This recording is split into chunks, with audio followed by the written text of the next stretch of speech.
Trump की धमकी पर भड़क गए पुतिन और दे दी अमेरिका को तीसरे विश्व युद्ध की धमकी। यूक्रेन की धरती पर जारी है मौत और तबाही का सिलसिला। रूस और यूक्रेन के बीच खूनी लड़ाई अब दिन ब दिन और भयानक होती जा रही है। इस बीच अमेरिकी राष्ट्रपति डोनाल्ड ट्रंप ने रूसी राष्ट्रपति व्लादिमीर पुतिन पर तगड़ा हमला बोलते हुए कहा कि पुतिन आग से खेल रहे हैं। अगर मैं सत्ता में ना होता तो रूस में बहुत बुरी चीजें पहले ही हो चुकी होती। ट्रंप की पुतिन पर टिप्पणी ऐसे समय में आई है जब मॉस्को ने यूक्रेन पर हाल में ही घातक ड्रोन और मिसाइल हमले किए हैं, जो फरवरी 2022 में युद्ध शुरू होने के बाद सबसे बड़े हमलों में से एक है।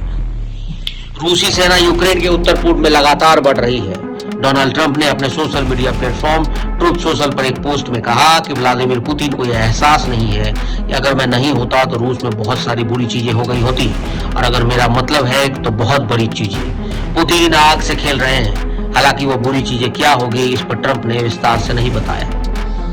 अब अमेरिका के जवाब पर रूस की सिक्योरिटी काउंसिल के डिप्टी चेयर दिमित्री मेदवेदेव ने कहा कि ट्रंप ने पुतिन के बारे में कहा कि वो आग से खेल रहे हैं और अगर रूस के साथ कुछ बुरा कर सकते हैं तो मैं भी एक बुरी चीज जानता हूं और वो है तीसरा विश्व युद्ध। उम्मीद है ट्रंप इसे समझते हैं।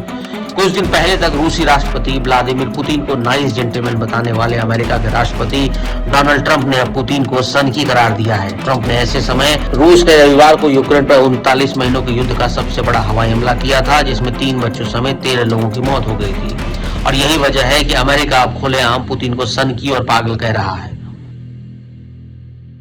मैं पुतिन के काम से बिल्कुल खुश नहीं हूँ। वो बहुत से लोगों को मार रहे हैं और मुझे नहीं पता कि पुतिन को आखिर क्या हो गया। मैं लंबे समय से उन्हें जानता हूँ, हमेशा उनके साथ रहा हूँ, लेकिन वो शहरों में रॉकेट भेज रहा है और लोगों को मार रहे हैं। ये बिल्कुल मुझे पसंद नहीं।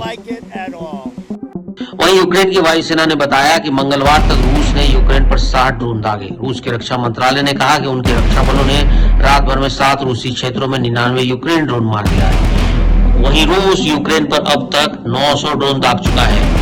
रूस ने 3 साल पुराने युद्ध का अपना सबसे बड़ा ड्रोन हमला किया, जिसमें 355 ड्रोन दागे। रूस ने दावा किया कि यूक्रेन ही संघर्ष को बढ़ाना चाहता है।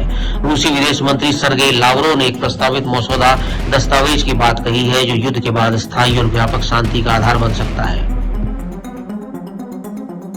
यूक्रेन के राष्ट्रपति जेलेंस्की के विनाशकारी बयानों को देखते हैं, जो अपनी आक्रामक बयानबाजी को बढ़ाते हैं और रूस के दोष मढ़ने की कोशिश करते हैं।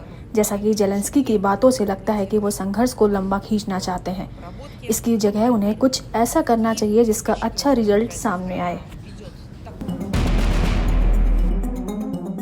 यूक्रेन के मैदान पर हालात दिन ब दिन खराब होते जा रहे हैं। मॉस्को के लगातार ड्रोन और मिसाइल हमलों ने नागरिकों की जिंदगी तबाह कर दी है। लाखों लोग अपने घरों से पलायन कर रहे हैं और शांति की उम्मीदें धुंधली होती जा रही हैं।